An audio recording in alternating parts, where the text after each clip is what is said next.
What's up? How y'all doing? I hope y'all doing good. I hope y'all doing really, really good. Let me bring the mic closer to my face.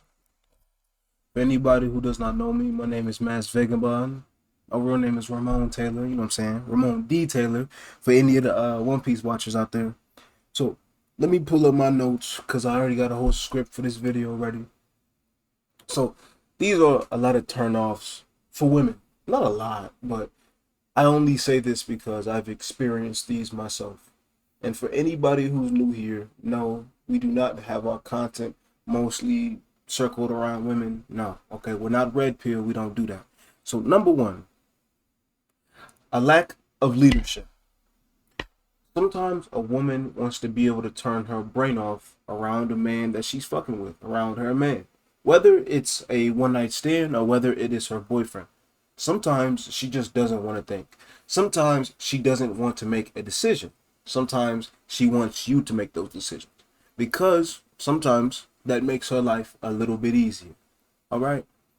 Sometimes she just wants to be a little stupid, walking around not paying attention, being oblivious, zero survival skills, but she knows she's with you and she trusts your leadership and she knows that you're going to make decisions for the both of you that's going to keep both of you safe and is going to make life easier. Okay? If she says, "What do you want to do?" You're like, "I don't know. What do you want to do?" She asked you for a reason because she doesn't want to choose. If you ask a lady out on a date and the day of the date comes, right? I'm like, "Where do you want to go?" Or you ask her on a date, and the date you ask her on, like, "All right, where do you want to go?"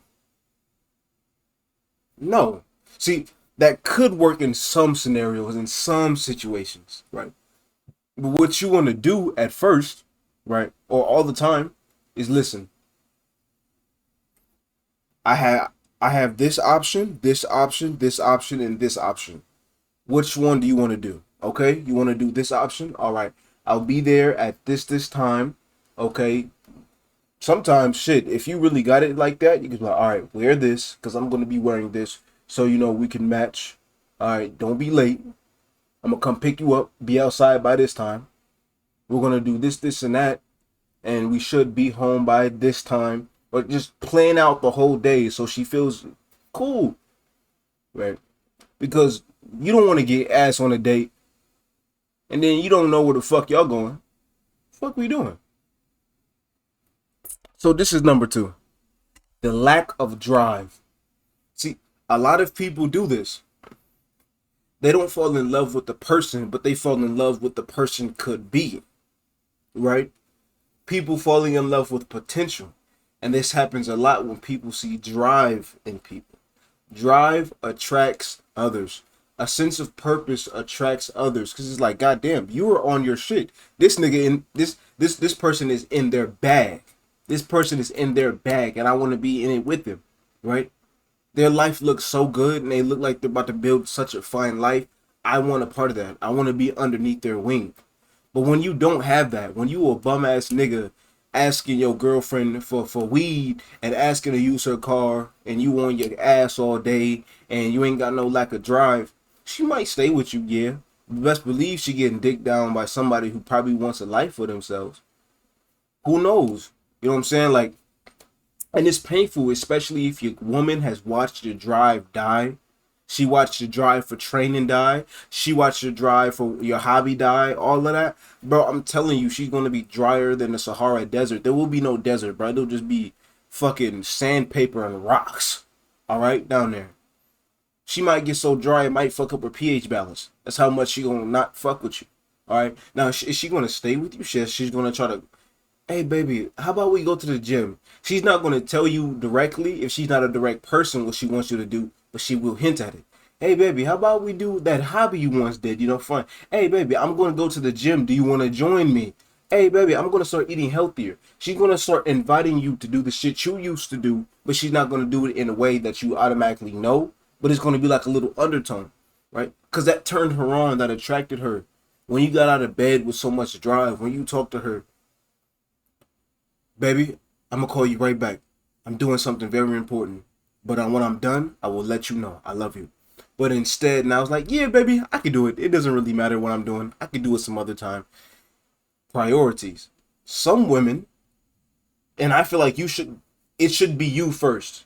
It should be you first, then your family. You can prioritize your girlfriend as your family, because technically she is. You're bringing her in, right? It should be your goals first, because if anything were to ever happen, if she was to ever leave your life, she was everything. Now you have nothing. And now when you look back at yourself, you really have nothing. And this is the fucked up part. Some people, they will get their partners fat and unattractive on purpose. So they're the only one that wants you. And when they leave, nobody else will want you, not even yourself. But we're not talking about this. Again, we're not shitting on women. We're not shitting on people. This isn't a red pill channel. I'm going to say this as many times as I need to, right? It's just better when it just feels more comfortable when you know that the person that you're with wants something more than what they have. They want a goal. They want they just, the drive is so attractive that it just drives you crazy. It drives them crazy, really. Number 3, right. So prioritize yourself, right? Prioritize yourself, but they're also your priority. But if you need to get some shit done, remember, they can wait. Let's see. Number 3, being a pick-me ass kisser, right? Being a pick-me ass kisser. How do I even explain this one? Baby, you don't look at me anymore. This is hard. Blowing smoke up her ass. You're being disingenuous. You're not being authentic. You're not being true to who you really are. You're kissing her ass. You're being a pathetic piece of shit. That's the easiest way I can explain it, right? That's the easiest way I can explain it. It's like, let me see something. What I can probably say is, you don't stand on who you are. And I really like this food. And she says, I don't really like that food. You're like, oh, well, I don't really like that food either. I was just kidding. If you can't stand on the man you are, if you can't express who you are, then that's a very big turnoff. And that goes into the next one. Let me see, because I wrote, afraid to express the man you are. You keep yourself within these limitations and shells because you're afraid to make her mad, or you're afraid to upset her because you believe that the relationship will end. If you being yourself makes the relationship end, then that relationship was not for you. That person that is not for you. Because let me tell you what's going to happen. You're going to be disingenuous to yourself, and she's going to love it, but you're going to become an empty husk of the man you were. You and her are individuals. You and her are completely different people. You will say things that she will not agree with, and she will say things that you will not agree with. Just because you two do not believe in the same thing doesn't mean you guys hate each other, and doesn't mean you have to break up. This depends on this depends on the situation. It varies from situation to situation. If I believe something about, let's say, abortion, boom. Let's just say that I believe in abortion, she doesn't. That doesn't mean we can't be together. That just means we don't believe in the same shit, but we're not going to, because we're two different souls. We're two different people. We were brought up in two different environments, and that's just that.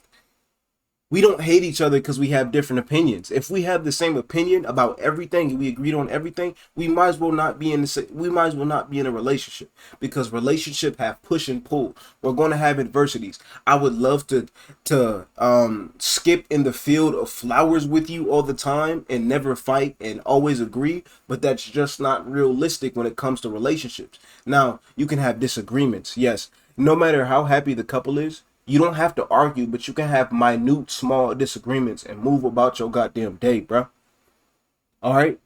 Because the moment you start walking on eggshells is the moment that you stop just when you don't know what to say. You're afraid. You're scared of what to say. You don't know what's going to piss them off. That's when shit starts hitting a motherfucking fan. You need to realize that I don't give a fuck. But you do give a fuck at the same time. I'm going to say what I want to say, and if they do have a problem with it, as my partner, I'm not going to try to disrespect you on purpose. As my partner, I'm not going to come at you crazy on purpose. If I say something that you do not like, I will be mindful and I will remember that the next time that we speak, and I'll make sure that I don't say that type of shit again. I'm gonna make, I'm gonna make sure that we're on the same page. Because of course, if you're in a relationship, everybody knows you've got into arguments before because you didn't like what they said or how they said it or what they agreed on. That's just that. But hopefully you guys had to talk about it, and hopefully that it made you guys feel a little bit better about each other's relationship. Number 4, no confidence.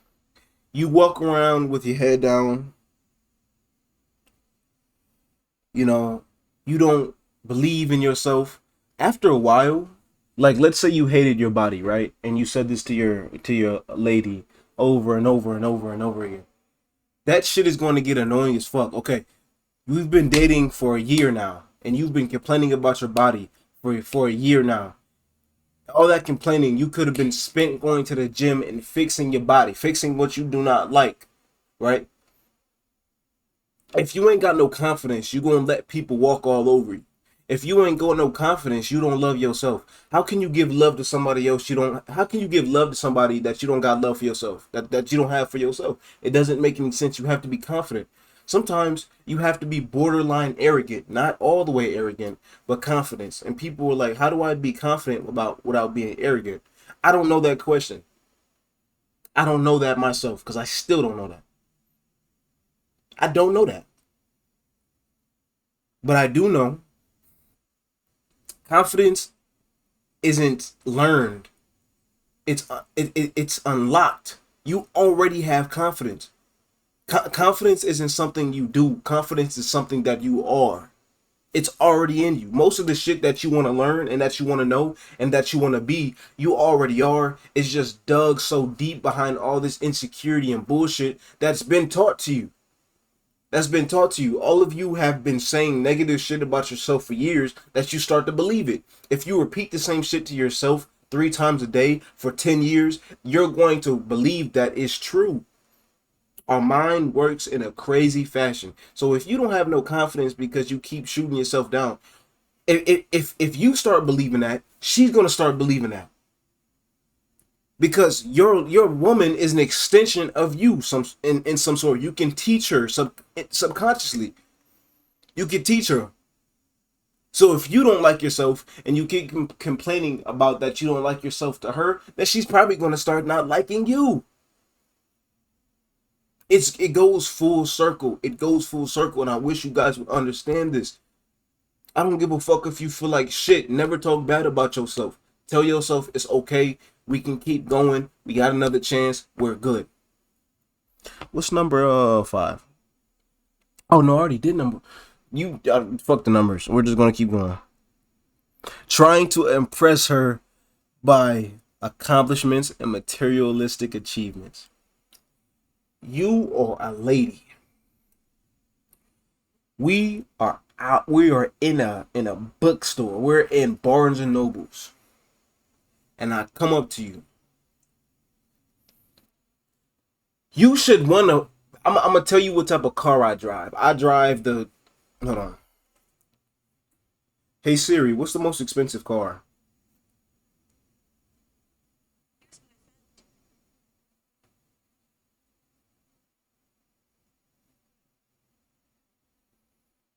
A Mercedes Benz 300 SLR, unhilling coupe, and it costs 142 million.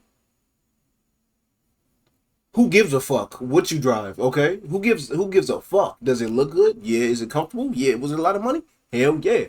That motherfucker just said 142 million. That's a mansion right there. You driving a mansion on wheels. That's crazy. It might be like, oh, cool, you got money. Okay.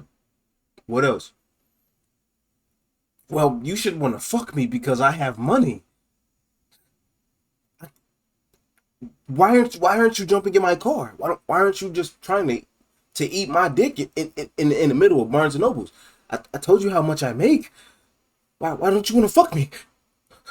And then they start panicking. If you solely rely on your materialistic achievements, like who gives a fuck? Who gives a fuck? Because if those materialistic achievements go, if you lose all that money, who are you behind all that cash? Who are you behind all this dough? Who are you behind all this paper? You may get the girl. She be like, damn, I'm enjoying so much of these materialistic achievements. I'm enjoying I enjoy using this motherfucker for his money, but he ain't worth the shit. He's insecure, so he buys as many things as possible to make him feel good and make him look bigger to others.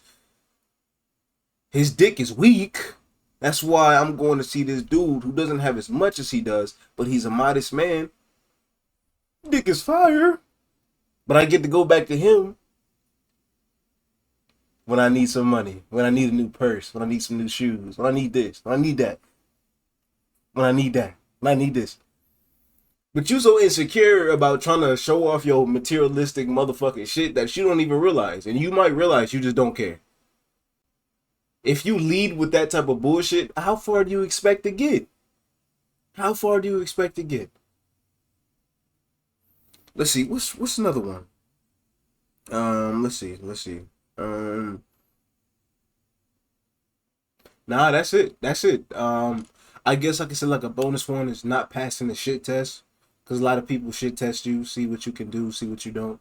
She might say something slick to you, and depending on how you take it, could be depending on how you respond to that, could be how she fucks with you or not. Depends on if you're overly emotional with your answer, or if you're just real cool, calm, collective in your like self when you say something. That could be whether she fucks with you or not. But that's not too much of a big one. It's just pass the shit test. We all know what a shit test is. Ladies, you especially know what your shit test is. If you're watching, you know what I'm saying? I don't really got a lot of lady viewers. So I got like 3%, 4%. Rest of y'all is niggas, which is my main target audience, obviously. So that's not an issue whatsoever. And it won't be, because I'm helping myself and I'm helping you guys. Taking my own advice as well. Alright? Alright. I love you guys. Don't forget to like, subscribe, have a good day. And if you don't, I'm going to touch you.